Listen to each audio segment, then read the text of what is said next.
Those who know me find I like structure and organization in my life. I organize my life into neat compartments of time. However, most people don't realize the reason why I'm so hyper-organized.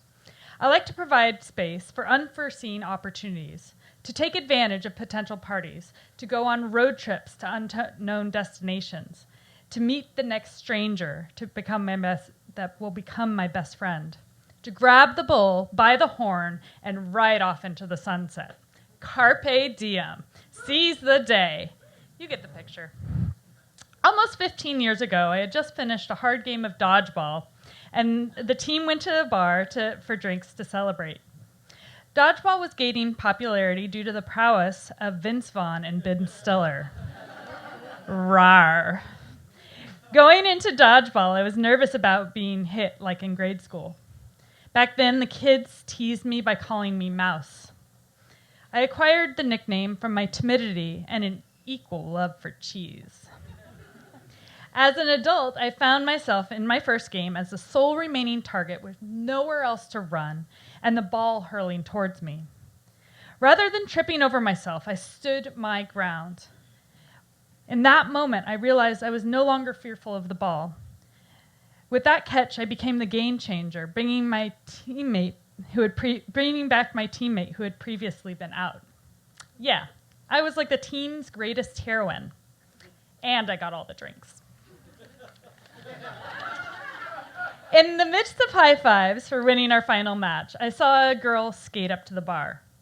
Yes, skate in, on roller skates, in a bar. 4 wheels on the floor, not the modern inline rollerblades that had gone in and out of fashion with the 80s leg warmers and ginormous perms. They were the kind of skates I had at home, the ones I paid way too much for on Haight-Ashbury in San Francisco. Leather suede boots, colorful wheels, and a big old red button of a toe stop. I just had to talk to her. In the next moment, I bailed on my friends and grabbed a stool next to her. The first thing out of my mouth was, "I can skate. I have skates just like yours at home." What she said next changed the course of my life for the next 10 years. "I play roller derby," she divulged. I'm pretty sure my jaw dropped at least 3 inches. "You should join us." A high-pitched squeal rang in my head, but never escaped my lips. "When? Where?" I asked. "I will be there." I was serious, although probably drunk. I would be there. With quick calculations of my priorities, I knew everything could be moved around to live out this sleeping dream. Roller derby. Carpe diem. What I knew about roller derby was what most people my age knew about roller derby. As a child of the 80s, I remember sitting in front of the TV Saturday afternoons watching the Bay City Bombers battle out the Thunderbirds in the entertainment spectacle that was roller games. I remember a figure-8 bank track with a ramp jump in the middle, exotic pseudonyms for names, fake fights, whips around the turn, and an alligator pit? I was pretty sure there was no alligators would be involved, but the idea of jumping headlong into an all-female revival of a retro sport seemed exciting, original, and something I could totally do. I knew I could skate, and after all, I was a member of the female gender. Also, the bank track must have been a dream, as the practices were scheduled to occur at a roller rink, the infamous Skate World. Yeah. Skate World was the rink of my childhood. It was my second home, or rather my third, since my parents were divorced. I was a bit of a rink rat, but not so much that any of the staff knew me. Remember, I was a mouse. Quietly, I skated in circles, both forwards and backwards, soaking up the 1970s nostalgia that was never my own. Songs like Lakeside's Fantastic Voyage and Zap's More Bounce to the Ounce served as my excuse for loving the 1990s Motown hopefuls, Boyz II Men. The week following, I arrived at my first practice. I wore gym clothes. I had no idea what to expect, so I thought it might as well be comfortable. I had purchased cheap knee pads, elbow pads, wrist guards, and a helmet, all per the bar girl's list of requirements. All my gear was shoved into the largest tote bag that I owned and embroidered with the Girl Scout logo. I scurried into the rink, a converted hangar bay, to discover a dozen other girls putting on their skates. No one bothered to introduce themselves as I struggled on to put on my new gear.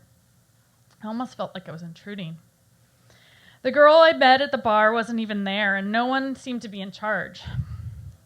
As others finished tying their skates and chatting to everyone else but me, they one by one started skating circles around the rink, so I followed. I certainly didn't want to be left out. After 3 or 4 laps, a whistle blew from the other end of the track. A girl not much younger than I took the lead of the pack. We played follow the leader across the floor with her as our general, speeding up, slowing down, falling, and getting back up to do it all over again. I followed along, quickly losing my breath. Yet still, nobody ever introduced themselves. Just as a stitch was forming in my side, we were given the opportunity to take a water break. I gulped down half my water as someone finally approached to say hello. Bonnie D. Stroyer was her name, and as the vinyl letters on her helmet indicated. Her arms were covered in sleeves of tattoos, including one of the centaur girl from Disney's Fantasia. She looked comfortable on her skates, like they were extensions of her feet. She was the ringleader of my new journey, the bearer of the whistle, and the person asking for my $10 for participating in this practice. Before she asked for my money, she smiled and said, "You're the one Cherry told me about." The girl at the bar had said something about my arrival. I was expected. The rest of practice, I skated faster, fell harder, got to my feet quicker as I felt I was being watched, being judged on every action and reaction. In the last 15 minutes of practice, Bonnie brought out a limbo bar and placed it on the floor. "Oh no," I muttered under my breath. The other girls were swearing like old sailors as the bar dropped into place. I was terrible at limbo, and not just on skates. My body wasn't built to flex in that way. Like Vanna White presenting letters in the Wheel of Fortune, Bonnie presented us with our next task: jumping. We had to go over the bar, not under.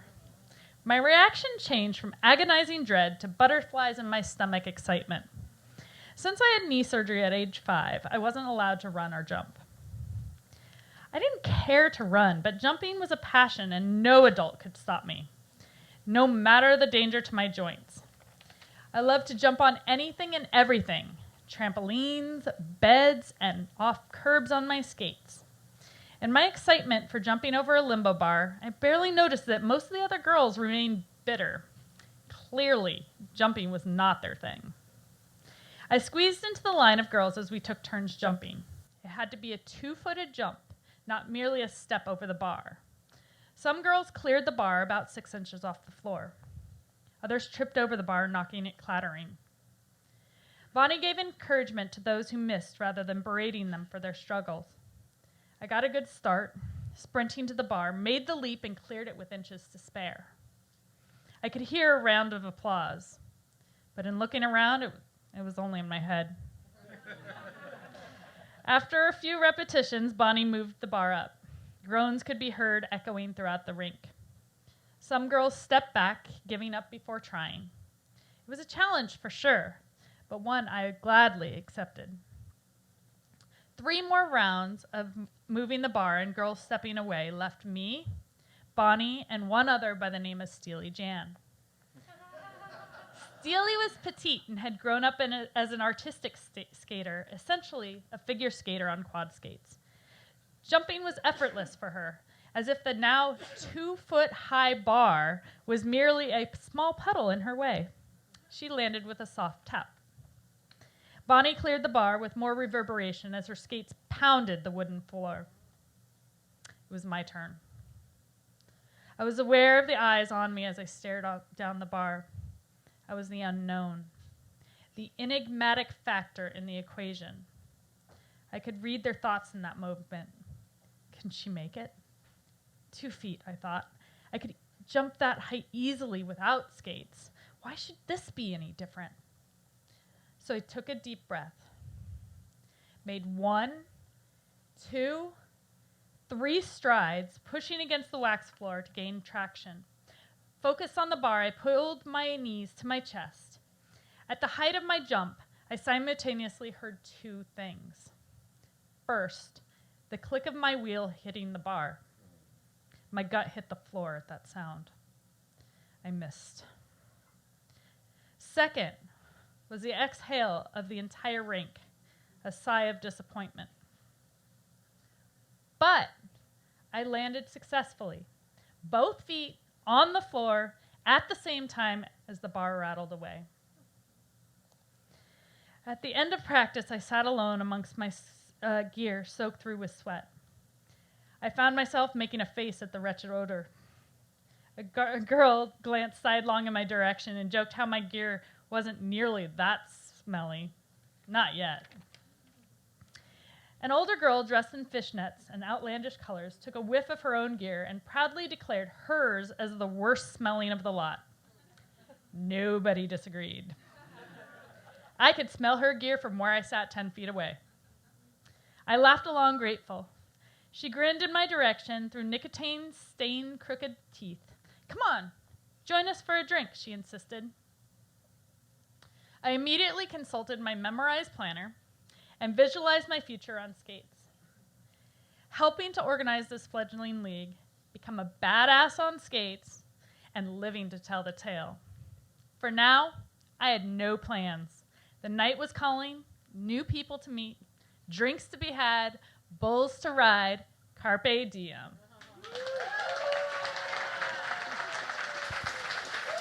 That was Sara Morrison, everybody. Give it up for Sara.